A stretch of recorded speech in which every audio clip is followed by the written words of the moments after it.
Part 1 అవతార కారణం. పూర్వకాలంలో భూమి మీద ధర్మం క్రమంగా క్షీణించసాగింది. రాక్షస రాజైన రావణుడు తన అపారమైన బలంతో, బ్రహ్మదేవుని నుండి పొందిన వరాల అహంకారంతో 3 లోకాలను వణికించసాగాడు. దేవతలు, ఋషులు అతని క్రూరత్వానికి బలై బాధపడుతున్నారు. యాగయజ్ఞాలు ధ్వంసమయ్యాయి, తపస్సులు అడ్డుకుపోయాయి, భూమి మీద అధర్మం రాజ్యమేలింది. రావణుడు దేవతలనే కాదు, మహర్షులను కూడా అవమానిస్తూ, తనకు ఎవ్వరూ ఎదురు లేరన్న అహంకారంతో విర్రవీగాడు. అతని పాలనలో భయం వ్యాపించింది. ఋషులు అడవుల్లో నిశ్శబ్దంగా తపస్సులు చేయలేని స్థితి ఏర్పడింది.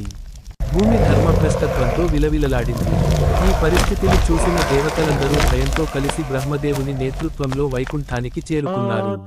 అక్కడ ఆదిశేషునిపై శయనిస్తున్న శ్రీమహావిష్ణువును శరణు వేడారు.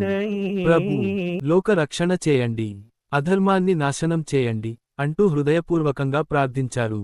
దేవతల వేదనను గమనించిన శ్రీమహావిష్ణువు కరుణతో స్పందించాడు. రావణుడు బ్రహ్మదేవుని వరం కారణంగా దేవతల చేతిలో చావకూడదని కోరుకున్నాడని విష్ణువుకు తెలిసింది. అందుకే ధర్మాన్ని రక్షించేందుకు మానవ రూపంలో అవతరించాలనే సంకల్పం చేశాడు. అప్పుడే శ్రీమహావిష్ణువు దేవతలతో ఇలా పలికాడు: ధర్మాన్ని రక్షించేందుకు, అహంకారాన్ని నాశనం చేయేందుకు నేను మానవ రూపంలో అవతరిస్తాను. భూమిపై ధర్మాన్ని పునఃస్థాపించేందుకు, రాక్షస సంహారానికి మార్గం ఏర్పడింది. అయోధ్య నగరంలో ధర్మపరుడైన దశరథ మహారాజు వంశంలో శ్రీమహావిష్ణువు అవతరించబోతున్నాడనే సంకేతాలు వెలువడ్డాయి. లోకమంతా ఒక మహత్తర మార్పు దిశగా సాగసాగింది.